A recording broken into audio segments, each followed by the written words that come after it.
मोहतरम सामीन इकराम, अस्सलामु अलैकुम वरहमतुल्लाहि वबरकातुहू। एक नया मसला लेकर आपके सामने हाज़िर खिदमत हुए हैं कि उल्टी करने से रोज़ा टूटता है या नहीं, कितनी उल्टी से रोज़ा टूटता है, कितनी से नहीं, कब टूटता है कब नहीं, और रोज़ा टूट जाए तो उसके बाद के फिर क्या मामलात होते हैं। तो वीडियो के लास्ट तक आप बने रहें ताकि मसले को मुकम्मल तौर पर समझ सकें। इसकी मसले की दो सूरतें होती हैं। एक तो ये कि अगर किसी शख्स को ख़ुद से उल्टी हो जाती है, चाहे उसने खाना ज़्यादा खा लिया या कोई और वजह रही जिससे उसको उल्टी हो गई, तो लोग समझते हैं उसका रोज़ा टूट जाता है।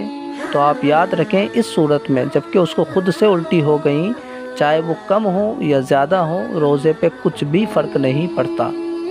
और इसकी दूसरी सूरत ये होती है कि वो उल्टी अपने आप से करता है, यानी कि हलक में उंगली डाल डाल के वो उल्टी करना चाहता है, खुद से उल्टी कर रहा है। तो इस सूरत में उल्टी अगर मुंह भर होगी तो उसका रोज़ा टूट जाएगा।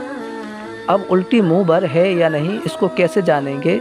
इसको जानने का आसान तरीका ये है कि मुंह भर उल्टी उसको कहा जाता है कि जब उल्टी आए और वो उसको रोक ना सके तो ये मुंह भर उल्टी होती है।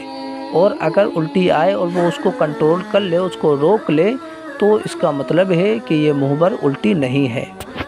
खुलासा कलाम ये कि क़स्दन मुंह भर उल्टी उसने की और उसको रोज़ादार होना याद भी है तो रोज़ा टूट जाएगा, और बिला इख्तियार उल्टी हो गई तो फिर रोज़ा नहीं टूटेगा, चाहे कम हो या ज़्यादा हो।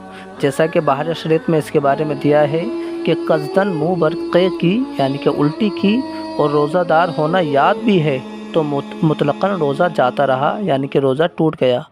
और इससे कम की तो रोज़ा नहीं टूटा। और अगर बिला इख्तियार, यानी कि उसने ख़ुद से नहीं की, बिला इख्तियार उल्टी हो गई, तो चाहे कम हो या ज़्यादा हो, रोज़ा नहीं टूटेगा। इसी की तरीके से फ़तावा फ़ैज़ुर रसूल, फ़तावा आलमगीर, फ़तावा रिज़विया में भी इसकी वजाहत मिलती है।